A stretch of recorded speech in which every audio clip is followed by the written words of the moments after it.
Organization of UK.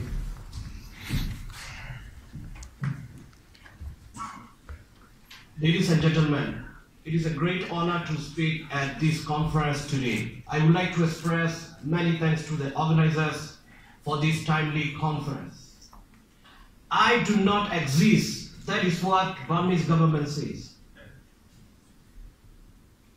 1.3 million who are in Burma, these people are not exist. That is what Burmese government says. I'm a Rohingya, born and brought up in Arakan state, Butidong township. My paternal grandfather was a member of parliament during democratic period time of Burma.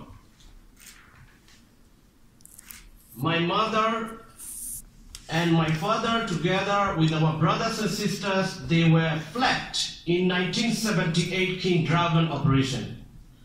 And they were repatriated back in 1978 December, and they resettled in Burma. I was born in 1980.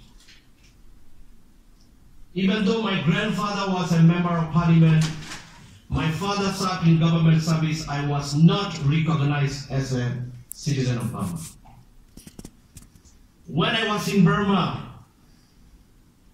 I faced restriction of movement. For example, from Bali to, Bali to any other town from here, if we need to go, we need to get a pass. Like Bali to Frankfurt, like from Sittwe, from Butidong, if we want to go to Sittwe, I need to get a pass. That's what I face. Many of my friends sentenced to jail because they married secretly in Burma. Rohingyas, they need to get a pass when they get married. It takes like 2 to 3 years. You have to provide a big bribe to get this pass. They cannot wait for 2 to 3 years and then they married secretly. My friends who are in Butidong, they sentenced to jail 3 to 5 years. It's mentioned UN Special Rapporteur, former UN Special Rapporteur Thomas Container report in 2010 in Butidong jail, hundreds of Rohingyas been arrested because they married secretly without a permission. My father's own land being confiscated by the military, and they brought non-Rohingyas and all prisoners from upper side of Burma. They brought them. We Rohingya have to provide food and others for them. And myself, I couldn't go to the university even though I passed my matriculation in Burma. I'm lucky to be here today to speak on behalf of my own people. Like me, 1.3 million, they are not allowed to study. Thousands of Rohingya have been pending to go to the university. And we face anti-Rohingya campaign after President Khin came to power in Burma. We were not allowed to go to hospital.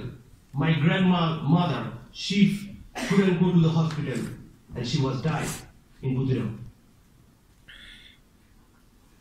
It's been going on many years. We have seen this restriction of movement, marriage systematically, denying our existence, denying our identity, denying the right to have children, denying the right to have marriage, denying the right to have education, denying the right to have medical treatment. This has been continuing many years. What's happened, we have seen recently, is a mass killings to our brothers and sisters in Arakan. Finally, we had only one thing. They've taken away everything, our rights. We had only our land. And they systematically pre-plan and they burn down all our Rohingya villages and they push us to Bangladesh. That is what's happening to our people. Intentionally, systematically, Burmese military and government, they are destroying our community, starting from a stripping of our ethnicity, stripping of our citizenship and denying medical treatment, denying right to have children, denying right to have medical treatment, denying our education. This is what we Rohingyas are facing in 21st century. I was in Bangladesh last 2 weeks ago. I met many victims of genocide. I was there also last 4 months ago. And mass rape, mass atrocities, mass slaughter. One man from Tulakuli, he told me he has seen his daughter was raped, his son was slaughtered, his grandson was snatched from his mother and thrown to the fire. This is one story. Another story from Retidan Township, when military entered the village, straight away they knifed to that 7-year-old boy. And that lady, she seen it. And then the military entered her house. She was raped for more than 20 minutes. And finally she managed to leave. She managed to free from home, and she joined with other villagers who are fleeing to Bangladesh.